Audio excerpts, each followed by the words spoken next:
भोजन के घटक। इस अध्याय में हम भोजन के घटकों के विषय में अध्ययन करेंगे। भारत के विभिन्न भागों में अलग अलग प्रकार के व्यंजन खाए जाते हैं। भारत एक कृषि प्रधान देश है। यहाँ पर जलवायु भिन्न भिन्न प्रकार की है। जलवायु के हिसाब से तथा रहन सहन के हिसाब से यहाँ पर भोजन के अंदर भिन्नता पाई जाती है।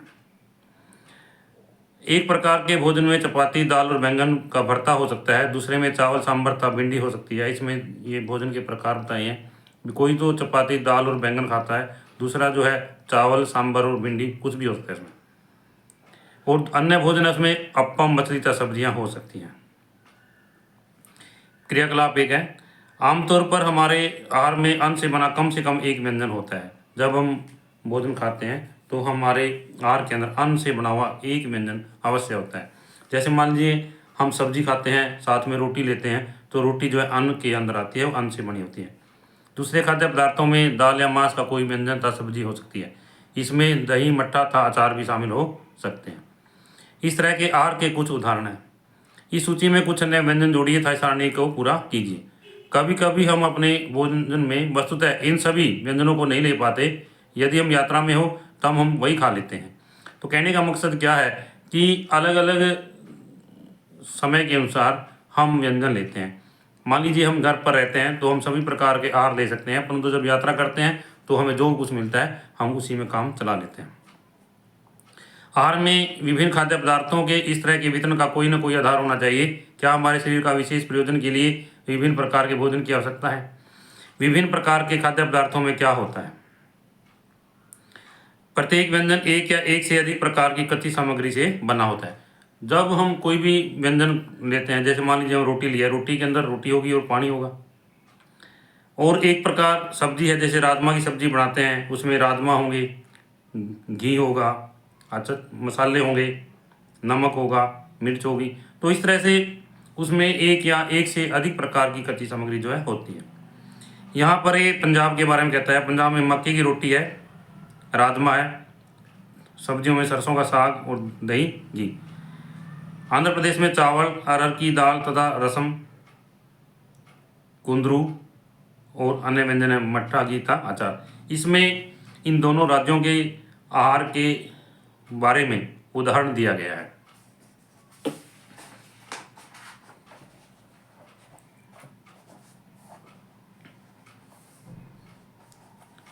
कच्ची सामग्री के संघटक क्या है? इस कच्ची सामग्री में हमारे शरीर के लिए कुछ आवश्यक पोषक घटक होते हैं, हम इनको पोषक कहते हैं। जो कच्ची सामग्री है, जैसे दूध है, दही है, आटा है, चावल है, इसमें कुछ घटक होते हैं, इनको कहते हैं हम पोषक। हमारे भोजन के मुख्य पोषक हैं कार्बोहाइड्रेट, प्रोटीन, वसा, विटामिन तथा खनिज लवण। हमारा भोजन है, इसके मुख्य पोषक कौन कौन से हैं? कार्बोहाइड्रेट, प्रोटीन, वसा, खनिज लवण। हमारे भोजन में रुक्षांश एवं जल भी शामिल होता है। इस क्षेत्र हमारे भोजन में क्या कहता है? रुक्षांश भी होता है और जल भी होता है, जिसकी हमारे शरीर को आवश्यकता होती है। कच्ची सामग्री या पके हुए भोजन में कौन सा एक से अधिक पोषक उपस्थित है? जैसे कार्बोहाइड्रेट है, प्रोटीन है तथा वसा। इसको हम किसके द्वारा पता लगा सकते हैं? परीक्षण के द्वारा। किसके द्वारा? परीक्षण के द्वारा। तो अब परीक्षण के लिए क्या करते हैं कि आयोडीन, कॉपर सल्फेट तथा कास्टिक सोडा विलयन चाहिए हमें। परीक्षण के लिए क्या चाहिए? आयोडीन चाहिए, कॉपर सल्फेट चाहिए, कास्टिक सोडा विलयन, विलयन में घोल। तो इसमें यहाँ पर जो है आयोडीन का तलु विलयन बनाने के लिए जल से आधी भरी परखनली में कुछ बूंदे टिंक्चर आयोडीन की मिला देते हैं। आयोडीन का घोल कैसे तैयार करते हैं कि एक परखनली लेते हैं, उसमें कुछ पानी डाल लेते हैं, आधी परखनली कर लेते हैं, साथ में कुछ बूंदे टिंक्चर आयोडीन की मिला देते हैं। हाँ, कॉपर सल्फेट है। कॉपर सल्फेट का विलयन 100 मिलीलीटर जल में 2 ग्राम कॉपर सल्फेट जो है घोल दिया जाता है। 100 ml मिलीलीटर जल में 10 ग्राम कास्टिक सोडा मिला दिया जाता है, तो कास्टिक सोडे का विलयन बन जाएगा। अब ये है आयोडीन, कॉपर सल्फेट और कास्टिक सोडा का विलयन बनाने की विधि। इन परीक्षणों को पके हुए कच्चे भोजन तथा कच्ची सामग्री पर करें। और जैसा कि सारणी 1.2 में दिखाया गया है, ये सारणी 1.2 है। इसमें ये विभिन्न वस्तुएं दिखाई गई हैं, कच्चा आलू है, दूध है आदि।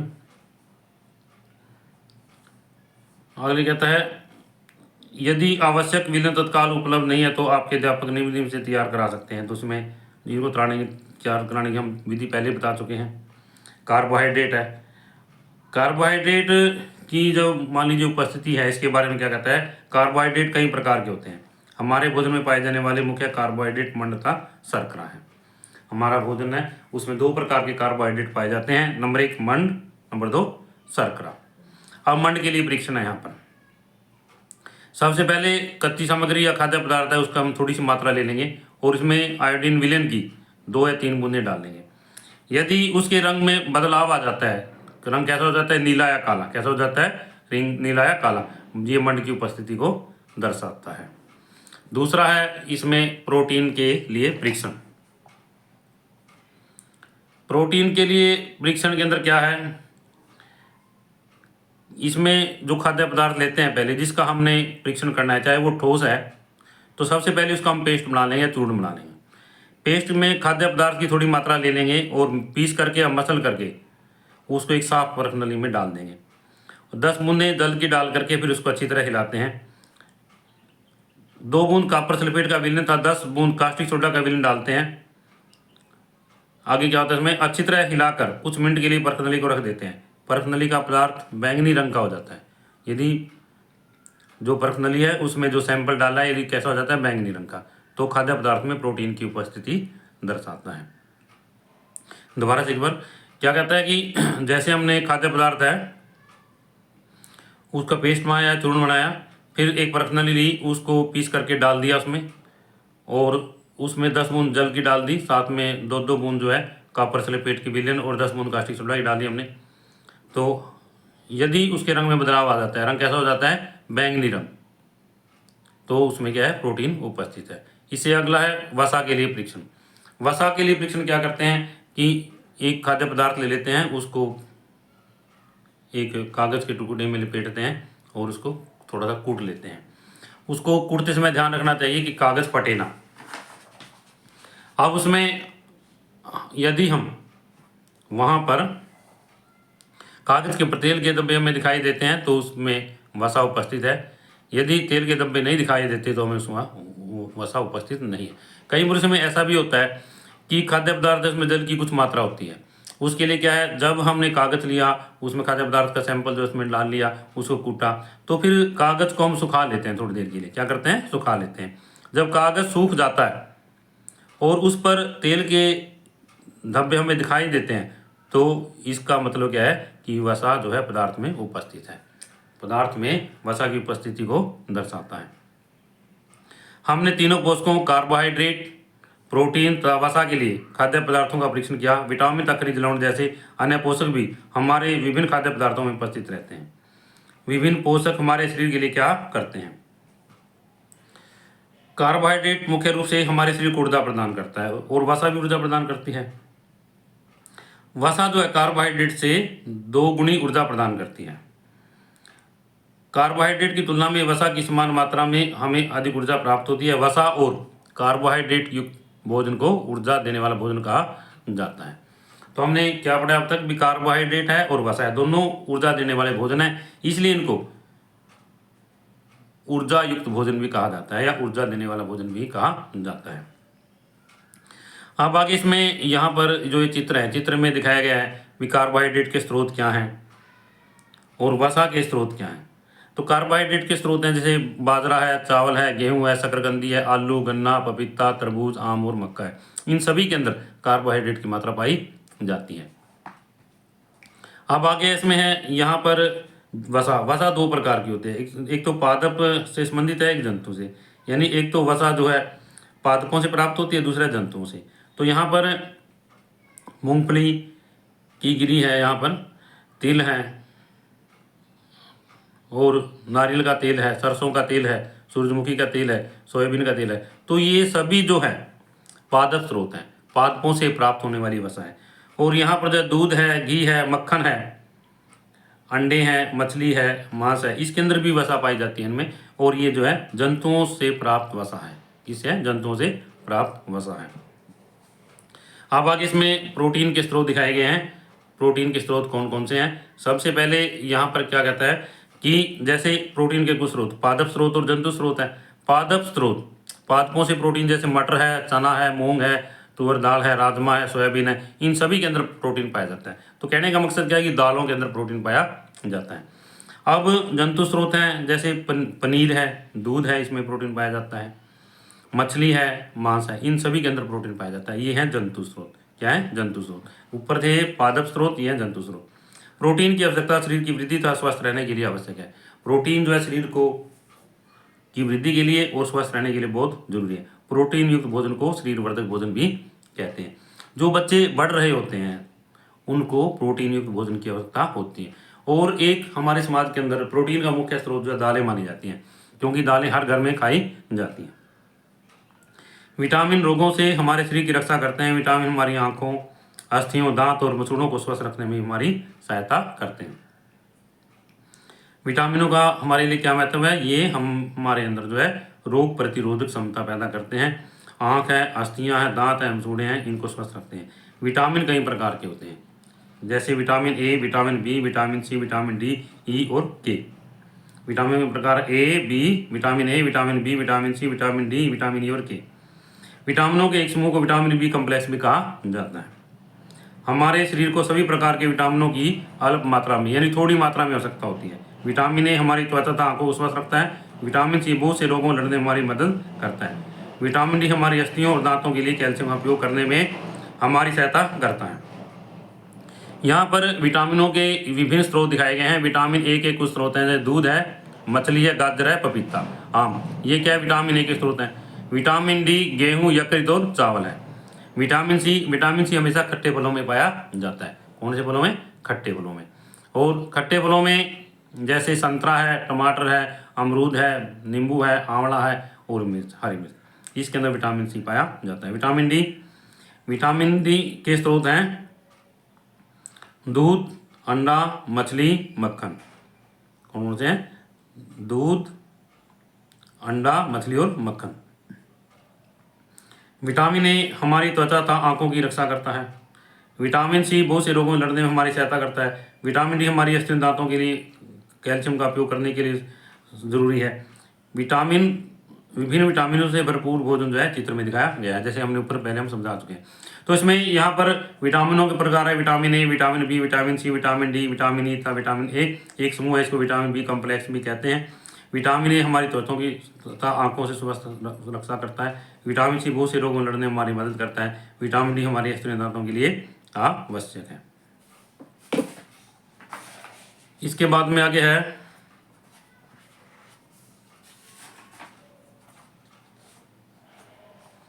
यहाँ पर ये आयोडीन के स्रोत दिखाए गए हैं। आयोडीन के स्रोत हैं अदरक, पालक, ये मछली दिखाई गई यहाँ पर आदि। उसके बाद में है फास्फोरस, केला, दूध आदि में पाया जाता है। लोहे के स्रोत पालक और ये यहाँ पर है सेब, इनमें पाया जाता है। और खनिज अगला कैल्शियम है दूध के अंदर और अंडे के अंदर पाया जाता है। हमारे शरीर को खनिज लवणों की आवश्यकता अल्प मात्रा में होती है। हमारे शरीर को खनिज लवणों की आवश्यकता जो है कम मात्रा में होती है। ठीक है। आगे अधिकांश खाद्य पदार्थों में एक से अधिक पोषक होते हैं, फिर भी कच्ची सामग्री में एक निश्चित पोषक की मात्रा दूसरे पोषकों की मात्रा से अधिक होती है। उदाहरण चावल में कार्बोहाइड्रेट की मात्रा दूसरे पोषकों से अधिक होती है। चावल में कार्बोहाइड्रेट मात्रा बहुत अधिक मात्रा में पाया जाता है। इस कहते हैं चावल कार्बोहाइड्रेट समृद्ध भोजन है। इसके अलावा हमारे शरीर को आहारी रेशों की और जल की आवश्यकता भी होती है। आहारी रेशे क्या होते हैं? जैसे कच्ची सब्जियां और जल। आहारी रेशे रुकसांस के रूप में भी जाने जाते हैं। हमारे खाने में रुकसांस की पूर्ति खाद्य पादप उत्पादों से होती है। किससे होती है? खाद्य पादप उत्पादों से। रुकसांस के मुख्य स्रोत हैं साबुत खाद्य अन्न, दाल, आलू, ताजे फल और सब्जियां।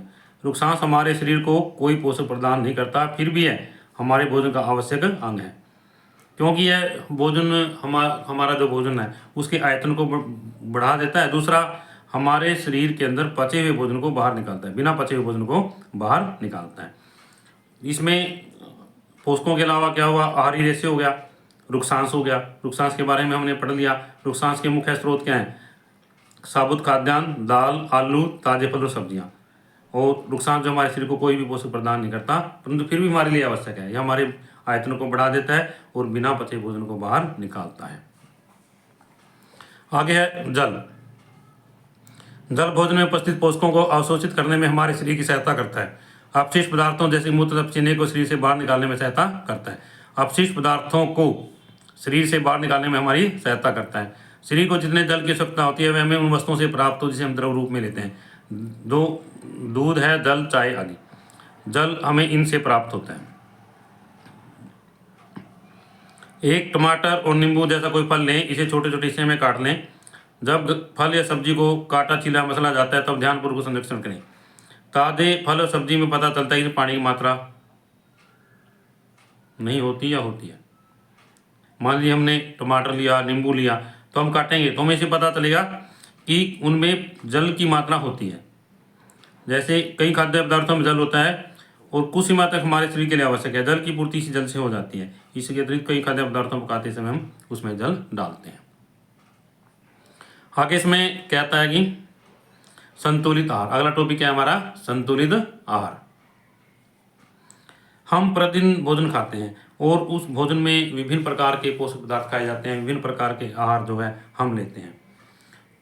हमारे शरीर की वृद्धि और अच्छे स्वास्थ्य बनाए रखने के लिए हमारे में सभी पोषक उचित मात्रा में होनी चाहिए जिनकी हमारे शरीर को आवश्यकता है। कोई भी पोषक तत्व न तो आवश्यकता से अधिक होना चाहिए न कम होना चाहिए। आहार में पर्याप्त मात्रा में नुकसान का जल भी होना चाहिए। इस प्रकार के आहार को संतुलित आहार कहते हैं। एक ऐसा आहार जिसमें सभी पोषक तत्व उचित मात्रा में उपस्थित हों उनको हम क्या कहते हैं? संतुलित आहार। क्या कहते हैं उनको? संतुलित आहार। प्रत्येक आयु वर्ग में लोगों को एक ही प्रकार के आहार की आवश्यकता होती है। क्या आप सोच सकते हैं इसके बारे में? एक सप्ताह की अवधि में आप जो भी खाते हैं उनका एक चार्ट तैयार कीजिए। प्रतिदिन जो भोजन खाते हैं उसके दालें, मूंगफली, सोयाबीन, अंकुरित किण्वित भोजन, आटे का मिश्रण, केला, पालक, सत्तू, गुड़ उपलब्ध सब्जियां, इसी प्रकार अन्य भोजन कई पोषक उपलब्ध कराते हैं। इसलिए कोई व्यक्ति अल्प व्यय में भी संतुलित आहार खा सकता है। तो कहने का मकसद क्या है? यदि हमारे भोजन में दाल होगी, मूंगफली होगी, सोयाबीन होगी, अंकुरित अन्न होंगे, किण्वित भोजन होगा, आटे का मिश्रण होगा, केला, पालक, सत्तू, गुड़ इत्यादि होंगे, तो हमें इन पदार्थों से सभी पोषक तत्व प्राप्त हो जाते हैं। आगे कहता है पहले यह जानने के लिए उत्सुक है कि क्या जंतुओं के भोजन में भी ये अवयव होते हैं? क्या उन्हें भी संतुलित भोजन की आवश्यकता होती है? तो उसमें छिलका आगे कहता है पोषक तत्व नष्ट न हो। क्या आप जानते हैं पकाते समय कुछ पोषक तत्व नष्ट हो जाते हैं? तो उसमें क्या कहता है भी उचित प्रकार का भोजन करना पर्याप्त नहीं है, इसे उचित तरीके से पकाना भी चाहिए। जो भोजन है भोजन पकाते समय हमें ध्यान रखना चाहिए कि हम किस प्रकार से भोजन पकाते हैं, क्योंकि कई बार ऐसा होता है कि भोजन पकाने से खाद्य तत्व जो तत्व हैं वो पोषक तत्व हैं जो नष्ट हो जाते हैं। छिलका उतार कर सब्जी और फलों को धोया जाता है, संभव उसकी कुछ विटामिन नष्ट हो जाए। उसमें ये भी कहता है कि मान लीजिए जैसे दालें हैं, दालों को हम छिलका उतार करके बाहर फेंक देते हैं कई बार, उससे भी क्या होगा? दालों के जो पोषक तत्व में चले जाते हैं, विटामिन चले जाते हैं सब्जियों को छीलने से। सब्जी और फलों की त्वचा में कई महत्वपूर्ण विटामिन तक खनिज लवण होते हैं। चावल की दालों को बार बार धोने से भी उनमें उपस्थित विटामिन जो है खनिज लवण जो है अलग हो जाते हैं। आगे कहता है पकाने से भोजन का स्वाद बढ़ता है था आसान पचाने में आसानी हो जाती है। मान लीजिए भोजन है, हम उसको भोजन को पकाते हैं तो भोजन को पकाने से भी भोजन का स्वाद बढ़ जाता है और भोजन आसानी से पच जाता है।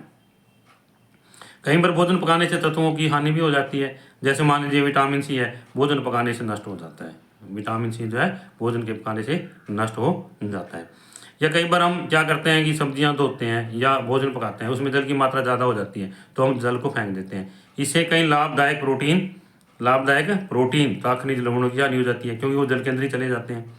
अब बूझो कहता है भी हर समय वसायुक्त खाना ही क्या जरूरी है? हमने अभी पीछे पढ़ा था कि कार्बोहाइड्रेट और वसा जो है दोनों ऊर्जा देने वाले भोजन है। अब बूझो ने सोचा भी क्या हम लगातार जो है वसायुक्त भोजन खाते रहें, क्या वो सर्वोत्तम है? एक कार्बोहाइड्रेट युक्त भोजन की अपेक्षा एक कटोरी वसायुक्त भोजन अधिक होगा। अतः उसने तली चीज़ें, समोसा, पूरी, मलाई, रबड़ी, पेड़ा आदि प्रचुर मात्रा में खाना शुरू कर दिया। इसके अलावा उसने कुछ नहीं किया। तो क्या आप सोचते हैं कि क्या वो सही था? क्योंकि अधिक वसायुक्त भोजन खाना हमारे लिए बहुत हानिकारक हो सकता है। मान लीजिए वो जो यही इस के बारे में सोच रहे हैं, अभी उसने क्या किया? ज़्यादा वसायुक्त भोजन खाना शुरू कर दिया। इससे क्या हुआ? उसका मोटापा बढ़ गया। उससे क्या हुआ? उसका मोटापा बढ़ गया। मोटापा हमारे शरीर के लिए और स्वास्थ्य के लिए हानिकारक है।